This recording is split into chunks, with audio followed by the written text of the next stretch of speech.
سنیے، ان اول دینکم نبوۃ و رحمہ، مسلمانوں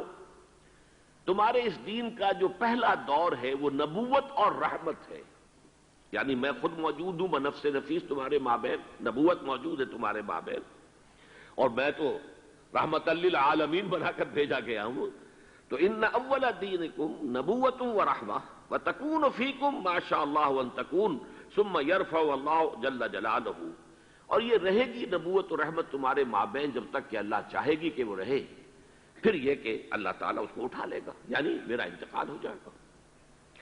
ثم تکون خلافتا علی منہاج النبوہ، پھر خلافت آئے گی علی منہاج النبوہ، نبوت کے نقش قدم پر، ما شاء اللہ ان تکون، وہ بھی رہے گی جب تک اللہ چاہے گا۔ ثم یرفع اللہ اذا شاء یرفع جل جلالہ، پھر جب اللہ جل جلالہ چاہے گا اسے بھی اٹھا لے گا۔ ثم تکون ملکا عاضا، پھر ایک دور آئے گا کاٹ کھانے والی ملوکیت، بادشاہت، جو کہ لوگوں کو کاٹ کھائے گی، ظالم ہوگی۔ فتکون ما شاء اللہ ان تکون ثم یرفع اللہ اذا شاء یرفع جل جلالہ، وہ بھی رہے گی جب تک کہ اللہ چاہے گا کہ رہے، پھر جب اللہ جل جلالہ چاہے گا اسے بھی اٹھا لے گا۔ ثم تکون ملکا جبریتا،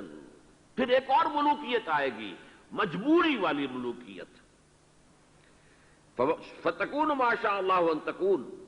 ثم یرفع اللہ جل جلالہ، تو وہ بھی جب تک اللہ چاہے گا رہے گی، پھر جب اللہ چاہے گا اس کو بھی اٹھا لے گا۔ ثم تکون خلافتا علی منہاج النبوہ، پھر دور آئے گا خلافت علی منہاج النبوہ کا، تعمل فی الناس بسنت النبی، پھر اس وقت سنت رسول صلی اللہ علیہ وسلم ہی کے ساتھ سارے معاملات لوگوں کے مابین کیے جائیں گے۔ وَيُلْقِي الْإِسْلَامُ بِجَرَانِهِ فِي الْأَرْضِ، اور اسلام اپنی گردن زمین میں ٹکا دے گا، یعنی اسلام کی ساری برکات، اسلام کی سعادتیں جو ہیں روئے ارضی کو ڈھانپ لیں گی۔ یرضی عنہا ساکن السماء و ساکن الارض، آسمانوں والے بھی راضی ہوں گے اس نظام سے جو دنیا میں اس وقت قائم ہوگا، اور زمین والے بھی سب کے سب راضی ہوں گے۔ لا تدع السماء من قطر الا صبته مدرارا، آسمان اپنا ایک قطرہ بھی نہیں روکے گا بلکہ اسے زمین پر برسا دے گا موسلادھار بارش کی شکل میں۔ ولا تدع الارض من نباتها وبرکاتها شيئا الا اخرجته، اور زمین بھی اپنی برکتوں اور اپنی پیداوار، اپنی نباتات میں سے کسی شے کو روکے گی نہیں مگر یہ کہ نکال کے باہر کر دے گی۔ زمین سے ساری برکات جو ہیں امنڈ آئیں گی، آسمان سے اللہ تعالیٰ کی رحمتیں نازل ہوں گی، آسمان والے بھی راضی ہوں گے، زمین والے بھی راضی ہوں گے،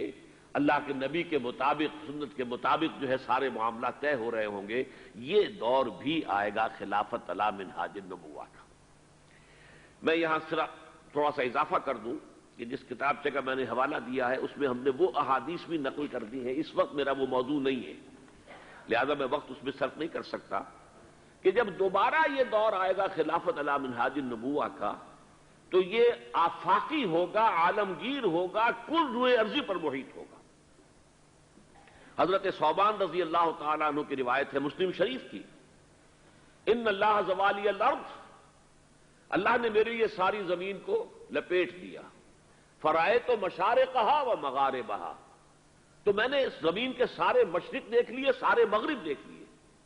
وَإِنَّ أُمَّتِي سَيَبْلُغُ مُلْكُهَا مَا زُوِيَ لِي مِنْهَا، اور سن رکھو کہ میری امت کی حکومت ان تمام علاقوں پر ہو کر رہے گی کہ جو اللہ نے زمین کو لپیٹ کر مجھے دکھا دیے، تمام مشارق، تمام مغارب پر میری امت کی حکومت قائم ہوگی۔ وعد اللہ الذین آمنوا منکم وعملوا الصالحات لیستخلفنہم فی الارض، اور ابھی آپ نے جو آیات مبارکہ تلاوت کی گئی ان میں سنا کہ اللہ تعالیٰ نے زبور میں لکھ دیا تھا ان الارض یرثها عبادی الصالحون، میرے صالح بندے بالآخر اس زمین کے وارث ہوں گے، کل زمین کے اوپر ان کی حکومت قائم ہو جائے گی۔ جو کچھ قرآن نے کہا ہے اسی کو حدیث ہمارے سامنے لا رہی ہے۔ اسی طرح ایک دوسری حدیث ہے حضرت مقداد بن اسود کی رضی اللہ تعالیٰ عنہ، وہ مسند احمد بن حنبل کی ہے، لا يبقى على ظاہر الارض بیت وبر ولا مدر الا ادخلہ اللہ کلمۃ الاسلام، میں پوری حدیث نہیں پڑھ رہا ہوں اس وقت. زمین پر کوئی گھر نہیں بچے گا اینٹ گارے کا بنا ہوا، نہ کوئی کمبلوں کا بنا ہوا خیمہ رہے گا جس میں اللہ کلمہ اسلام کو داخل نہ کر دے. تو یہ آفاقیت، یہ عالمگیریت، اس کو میں کہوں گا گلوبلائزیشن، جس کے اوپر بڑے ہنگامے ہو رہے ہیں اس وقت. جنوا شہر جو ہے اٹلی کا، یہ گلوبلائزیشن جو ہو رہی ہے یہ کیپٹلزم کی گلوبلائزیشن ہے، لیکن خلافت علی منہاج النبوہ کی گلوبلائزیشن ہوگی، جس کی خبر دی ہے محمد الرسول اللہ صلی اللہ علیہ وسلم.